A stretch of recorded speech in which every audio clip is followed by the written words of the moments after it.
नमस्कार। बीएड द्वितीय वर्ष जिसे हमारा संस्कृत का शिक्षण शास्त्र और जिसके अंतर्गत संस्कृत अभिनय करेंगे के बारे में हम बात करेंगे। जो कक्षा के अंतर्गत शिक्षण कार्य होता है, अब उसमें कभी कोई नाटक का पाठ होता है, कभी एकांकी आ जाता है, तो उसके अंतर्गत किस प्रकार अभिनय करके पाठ को रुचिकर प्रभावी बनाया जा सकता है। तो संस्कृत अभिनयकरण के अंतर्गत हम इन्हीं चीजों के बारे में बात करेंगे कि अभिनय किन किन प्रकार के होते हैं, किस किस प्रकार से अभिनय करके हम लोग पाठ को और सरल बना सकते हैं। तो पहला है व्याख्या विधि।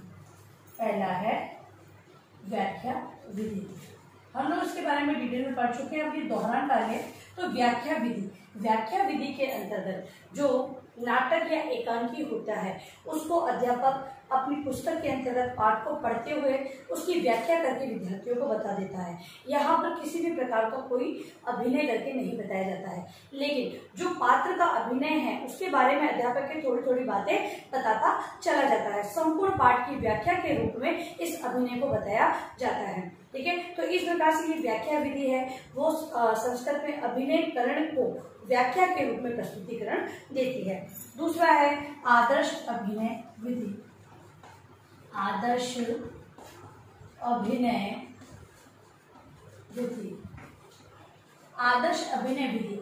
अभिनय के अंतर्गत सारी भूमिका शिक्षक की होती है। शिक्षक जो पात्र दिए होते हैं उन्हीं के आधार पर अभिनय करते हुए पूरे नाटक या एकांकी का प्रस्तुतिकरण कक्षा के अंतर्गत करता है। इसीलिए इसे आदर्श अभिनय विधि कहते हैं, क्योंकि यहाँ पर आदर्श रूप में शिक्षक होता है और शिक्षक सभी पात्रों का अभिनय करके विद्यार्थियों के समक्ष नाटक या एकांकी का प्रस्तुतिकरण करता है। तो ठीक है, तो इसके अंतर्गत व्याख्या करते हुए बताता है, इसके अंतर्गत सभी पात्रों का अभिनय करते हुए। अगर मान लो कहीं पे राम या रावण से संबंधित पात्रों की बात की गई है, तो जहाँ पर राम से संबंधित संवाद आता है तो राम के तरह वो बोलता है, उसके अनुसार हाव भाव का प्रस्तुत करता है। कहीं पर रावण का जो संवाद आता है तो रावण के अनुसार वो बातचीत या संवाद के रूप में प्रस्तुतिकरण देता है। तो इस प्रकार आदर्श अभिनय के अंतर्गत एक शिक्षक है, स्वयं अभिनय करके बताता है। तीसरा है कक्षा अभिनय विधि।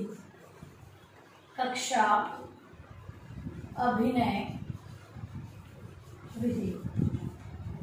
अभिनय विधि जो कि बहुत ही प्रचलित विधि है। इसी विधि से कक्षा में नाटक या एकांकी का प्रस्तुतिकरण करवाया जाता है। कक्षा में जब नाटक या एकांकी से संबंधित पाठ आते हैं तो शिक्षक है वो कक्षा के अनुसार, कक्षा में जो बालक जिस प्रकार से भावों विचारों को व्यक्त करता है या प्रश्नों के उत्तर देने में या किसी भी प्रकार के, शिक्षक है वो समझ लेता है कि कौन सा बालक किस प्रकार के पात्र का अभिनय कर सकता है। तो उसी आधार पर बच्चों को पात्र प्रदान कर देता है कि आपको जब भी इस पात्र के बारे में आता है तो आपको अपना अभिनय करना है। तो इस प्रकार से डिवाइडेशन करते हुए वो क्या करता है, विद्यार्थियों को बांट देता है पात्र। अब पात्र जो बांटे गए हैं वो क्या करते हैं, वो कक्षा में अभिनय करते हुए अपना प्रस्तुतिकरण देते हैं। इससे क्या होता है, संपूर्ण कक्षा सक्रिय रहते हुए नाटक को समझती है या एकांकी को समझती है। और इस कक्षा अभिनय के अंतर्गत कभी कभी शिक्षक है वो बालकों को वेशभूषा बनाकर भी प्रस्तुतिकरण करने की आज्ञा दे सकता है। और जो पात्र है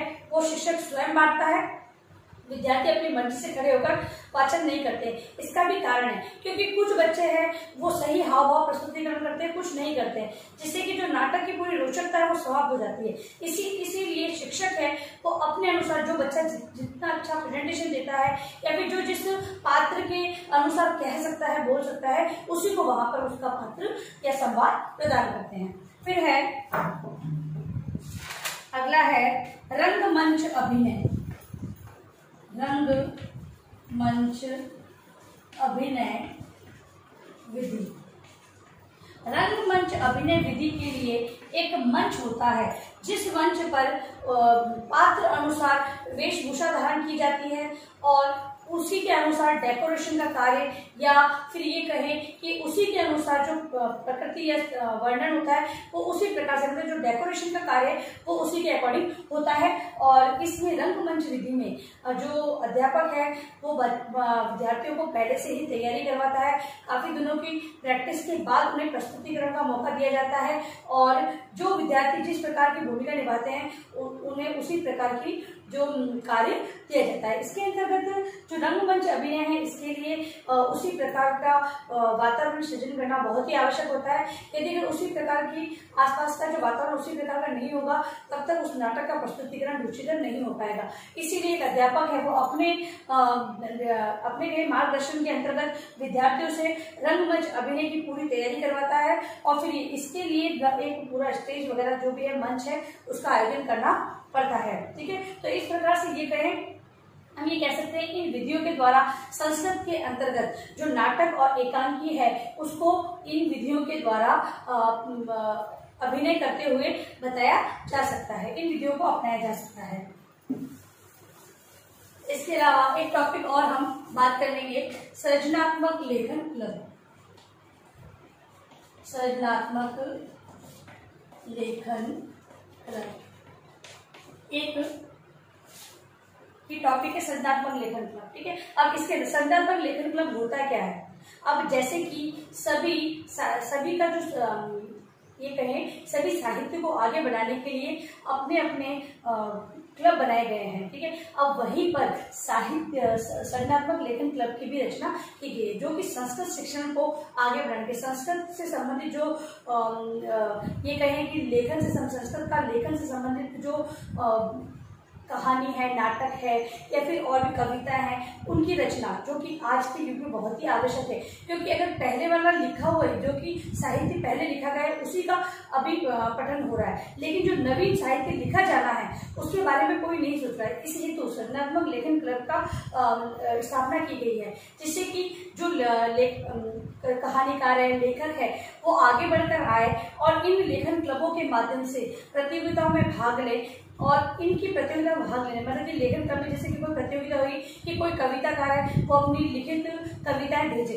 अब लिखित कविताओं को यहाँ पर इकट्ठा किया जाता है, जो भी कविता सही होती है उनको प्रकाशित किया जाता है और जो लेखन करता है उसके लिए उचित प्रोत्साहन राशि या कोई सर्टिफिकेट दिया जाता है जिससे कि जो लिखने वाला है वो भी उत्साहित होते हुए और लेखन का कार्य करता है। तो लेखन कार्य को आगे बढ़ाने के लिए, संस्कृत साहित्य के लेखन कार्य को आगे बढ़ाने के लिए सृजनात्मक लेखन क्लब की स्थापना की गई है और भावी समय में इसकी बहुत ही आवश्यकता है क्योंकि लेखन कार्य है वो रुक नहीं सकता है। वर्तमान और जो प्राचीन स्थितियों को आधार मानते हुए लेखन कार्य है उसको आगे बढ़ाने हेतु सृजनात्मक लेखन क्लब की स्थापना की गई है। ठीक है, तो सृजनात्मक लेखन क्लब भी है वो विद्यार्थियों को, शिक्षकों को आगे बढ़ाने का कार्य कर रहा है। अब देखिए अपना गृह कार्य प्रश्न।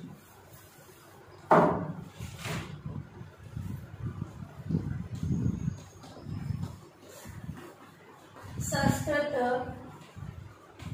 अभिनयीकरण से क्या तात्पर्य है? संस्कृत अभिनयीकरण से क्या तात्पर्य है, इसके बारे में आपको अपनी उत्तर पुस्तिका में लिखना है। और अंत में इस महामारी के दौर में कम से कम आवश्यक कार्य होने पर घर से बाहर निकलते तो 3 बातों का विशेष ध्यान रखें। मास्क लगाए, सोशल डिस्टेंस बनाए और हाथों को बार बार सैनिटाइज करते रहे। सोशल सभी का ध्यान रखें। धन्यवाद।